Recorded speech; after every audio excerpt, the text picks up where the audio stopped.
Let's now go to Canada's Justice Minister, who is speaking live. Let's listen in.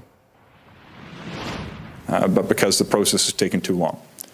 We intend to do this by specifically dealing with the way that time is calculated, by scoping out certain kinds of applications from the calculation of time, by better clarifying when a case is complex for the purpose of the definition in the Jordan decision, to ensure that those which are likely to take longer, potentially including many sexual assault trials, will less often be tied to the lower temporal threshold set by the Supreme Court.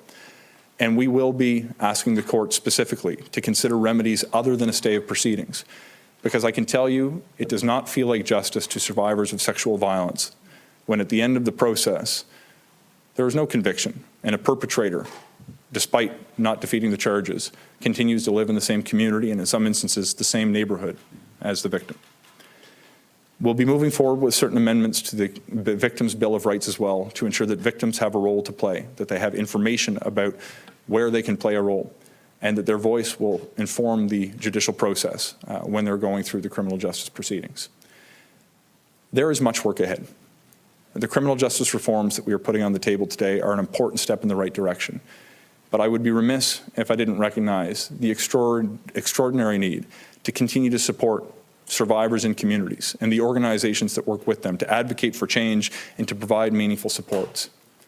For too long, gender-based violence has been treated as a women's issue. We've been counting on survivors to be their own advocates and leaving the hard work to community organizations who work professionally in this space. Gender-based violence and the exploitation of Canadian children is an issue that should concern all of us. And I hope that you will take from today that the federal government is committed to being a good partner in this cause, and we look forward to receiving the support of all parties in the House of Commons to adopt this bill expeditiously. Thank you, and grand merci.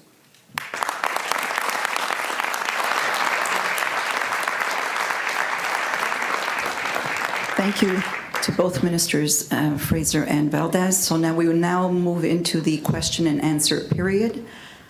If you have your questions, I would invite you to come closer to the mic. And I think, Lola, you'll moderate. Yes. Hi, one question, one follow-up. Please state your name and outlet. Hi, it's Stephanie Taylor with the National Post. This question is for the Minister.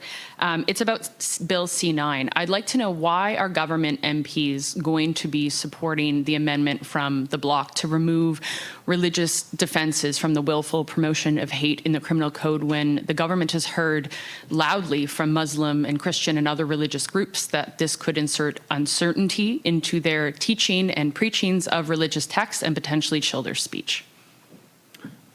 Thank you. And look, I will address the question head on. I do think it's important that we reflect on the reason we're here today to address a piece of legislation targeting gender-based violence, but I appreciate there are multiple priorities, all of which are important. So let's be clear about what's being proposed and what's not.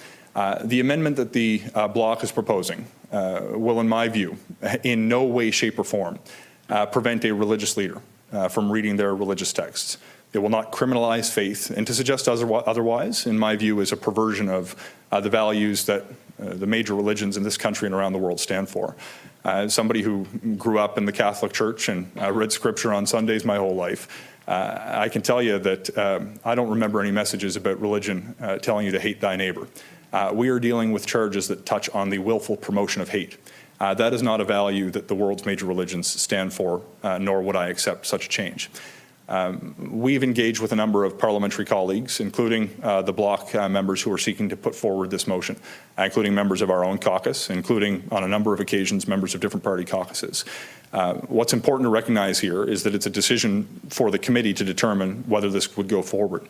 My own role has been to engage with members of different parties to identify whether there is a path forward for the bill, keeping in mind from inception that the Combating Hate Act was actually designed to address discrimination initially against religious communities who are being prevented from taking part in their communities of faith by virtue of attending their religious institutions, places of worship, or community centers designed for specific communities. My view is that we're entertaining different perspectives to figure out what path forward would allow us to make good on the campaign commitment we've made to those communities and to address combating hate more broadly. If we thought there would be amendments that would make it impossible for people to practice their religion, we wouldn't support them. That would be antithetical to the very purpose of the bill. Should there be an opportunity to protect the bill and see its rapid adoption into Canadian law, we'll entertain potential amendments, but this is going to be a decision that members of the committee take. when We it are comes just specifically listening to Canada's Justice Minister who announces changes to our criminal code.